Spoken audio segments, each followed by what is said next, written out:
কন্যা সন্তান পুত্রসম জামাই এবং তাদের সন্তান সন্ততির মঙ্গল কামনার উদ্দেশ্যে আর দুই পরিবারের মধ্যে সুসম্পর্ক বজায় রাখার জন্য আমরা প্রত্যেক বছর যে অনুষ্ঠানটি আনন্দের সঙ্গে পালন করে থাকি এবং মা ষষ্ঠীর কাছে যার জন্য প্রার্থনা করে থাকি তাই হলো জামাই ষষ্ঠী। বন্ধুরা, চিরাচরিত এই প্রথাটি আমরা যুগ যুগ ধরেই পালন করে এসেছি। আর এই বছরে শাশুড়ি মা, জামাই এবং তাদের কন্যা সন্তানেরা এই দিনটির জন্য অধীর আগ্রহে অপেক্ষা করছে, সে কথা নিশ্চয় বলবার অপেক্ষা রাখে না।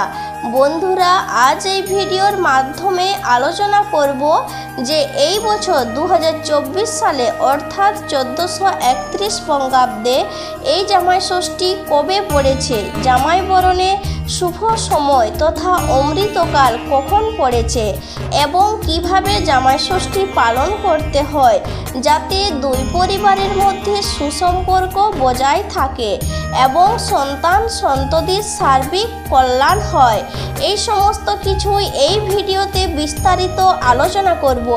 বন্ধুরা, ভিডিওটি অবশ্যই শেষ পর্যন্ত দেখুন এবং দেখার পর এই সংক্রান্ত কোনো প্রশ্ন বা মতামত থাকলে নিচের কমেন্ট বক্সে অবশ্যই জানাবেন। বন্ধুরা, মহাভরি ভোজ এবং অত্যন্ত আনন্দের সঙ্গে এই যে জামাই ষষ্ঠী উৎসব আমরা উদযাপন করে থাকি তা হলো মূলত মা ষষ্ঠীর ব্রত। আর মা ষষ্ঠী হলেন সন্তান দাত্রী এবং তাহার রক্ষাকর্ত্রী দেবী এবং তার কৃপায় নিঃসন্তান দম্পতির সন্তান লাভ হয় এবং সন্তানদের তিনি রক্ষা করে থাকেন। তাই তার কাছে সন্তানদের মঙ্গল কামনার উদ্দেশ্যে এই জামাই ষষ্ঠীর উৎসব বা ব্রত পালন করা হয়ে থাকে। প্রত্যেক মাতা পিতাই চায় তার সন্তান যেমন ভালো থাকে, আর সেই উদ্দেশ্যকে কেন্দ্র করে এই জামাই ষষ্ঠীর দিন প্রচলিত বিশ্বাস অনুযায়ী এমন কিছু নিয়ম রয়েছে যা পালন করতে পারলে মেয়ে এবং জামাই দুজনেই খুব সুখের হয়। বন্ধুরা, জামাই ষষ্ঠীর নিয়মগুলি বলার পূর্বে প্রথমে আপনাদের জানিয়ে রাখি এই বছর জামাই ষষ্ঠী কখন এবং কবে পড়েছে। এই বছর অর্থাৎ 2024 সালে 1431 বঙ্গাব্দে এই জামাই ষষ্ঠীর দিন পড়েছে আগামী 29শে জ্যৈষ্ঠ 12ই জুন বুধবার দিন।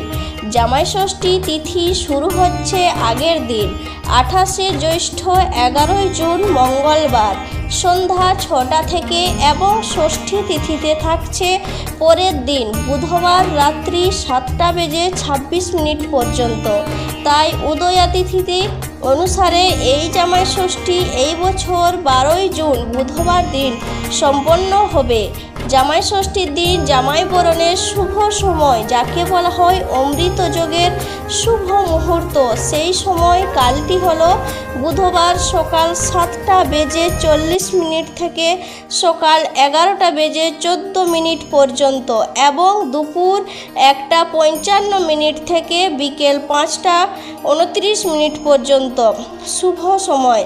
জামাই ষষ্ঠীর দিন এই বছর সম্পন্ন করতে যদি চান তাহলে উক্ত সময়ের মধ্যে সম্পন্ন করা প্রয়োজন, কারণ এই সময়কালকে বলা হয় জামাই ষষ্ঠীর জামাই বরণের শুভ মুহূর্ত। এইবার আসবো জামাই ষষ্ঠীর নিয়মগুলি প্রসঙ্গে। জামাই ষষ্ঠীর দিন এই বিষয়টি খেয়াল রাখতে হবে যে জামাই যেন শ্বশুর বাড়িতে একা না আসেন। এই দিন মেয়ে এবং জামাই যেন একসঙ্গে শ্বশুর বাড়িতে থাকেন। মেয়ে যদি আগেই চলে আসে তাতে কোনো অসুবিধা নেই, কিন্তু মেয়ে ও জামাইকে এই দিন শ্বশুর বাড়িতে একসঙ্গে থাকা প্রয়োজন।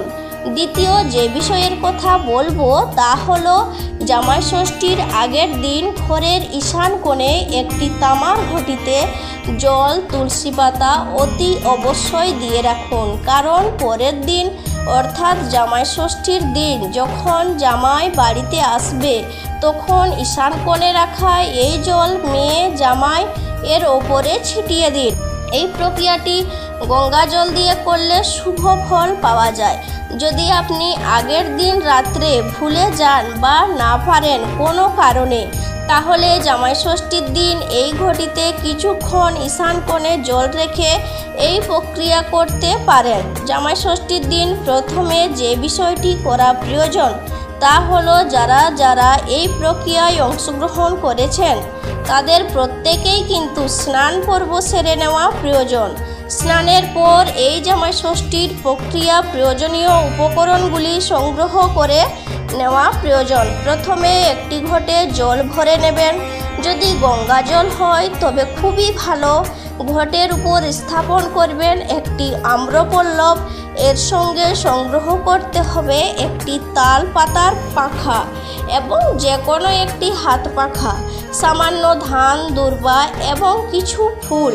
এর সঙ্গে একটি থালায় রাখবেন 3 অথবা 5 অথবা 7 রকমের কাটা ফল এবং কিছু মিষ্টি। অনেক ক্ষেত্রেই এগুলি কাঁঠাল পাতার উপর সাজিয়ে রাখেন শাশুড়ি মা। এরপর যে বিষয়টি প্রধান এই জামাই ষষ্ঠীর ক্ষেত্রে তা হলো একটি সাদা সুতো নিয়ে সেটিকে 5 বা 7 পাক করে তাতে হলুদ মাখিয়ে নিন এবং তারপর এই সুতোতে একটি ফুল এবং একটি বেলপাতা গিঁট বেঁধে দিয়ে সেই সুতোটিকে ঘটের সামনে রেখে দিতে হয় এবং তারপর সমস্ত উপকরণগুলি সংগ্রহ হয়ে যাবার পর মা ষষ্ঠীর পূজা করা হয়। তার উদ্দেশ্যে একটি প্রদীপ এবং ধূপকাঠি জ্বালানো হয়।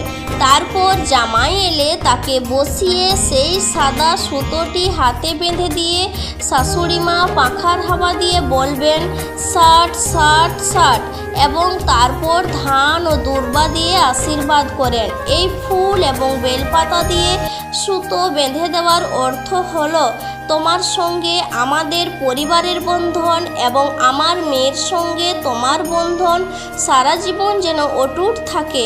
আর এই পাখা দিয়ে হাওয়া করার অর্থ হলো তোমার সমস্ত আপদ বিপদ দূরে যাক, শান্ত থাকুক পরিবেশ। আর এই 3 বার 60 60 60 বলার অর্থ হলো দীর্ঘায়ু কামনা করা এবং ধান ও দূর্বা দিয়ে আশীর্বাদ করার অর্থ হলো সমৃদ্ধি, চিরসবুজ ও চির সতেজতার প্রতীক হয়ে থাকো। এবং দূর্বা দিয়ে আশীর্বাদ করার পর শাশুড়ি মা মায়ের চরণে সিঁদুর দিয়ে জামাই এবং মেয়েকে তিলক লাগান। তারপর জামাইকে ফলাহার এবং মিষ্টিমুখ করাতে হয়। এরপর একটি কাচের গ্লাসে জল নিয়ে জামাইকে জলপান করাতে হয়।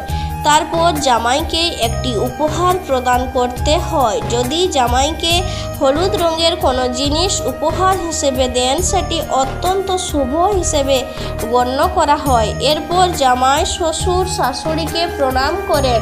এই সমস্ত কিছুই জামাইয়ের জন্য যেমন শুভকামনা তেমনি মেয়ের সুখ শান্তি থাকার জন্য মঙ্গল চিন্তা এবং সুন্দর সাংসারিক জীবনযাপনের জন্য মা ষষ্ঠীর কাছে প্রার্থনা। আশা করি এই ভিডিও থেকে নতুন কিছু জানতে পেরেছেন। ভালো লাগলে লাইক করবেন, শেয়ার করবেন এবং চ্যানেলটিকে সাবস্ক্রাইব করে পাশে থাকবেন। সকলকে জামাই ষষ্ঠীর আগাম শুভেচ্ছা জানিয়ে আজকের ভিডিওটি এখানেই শেষ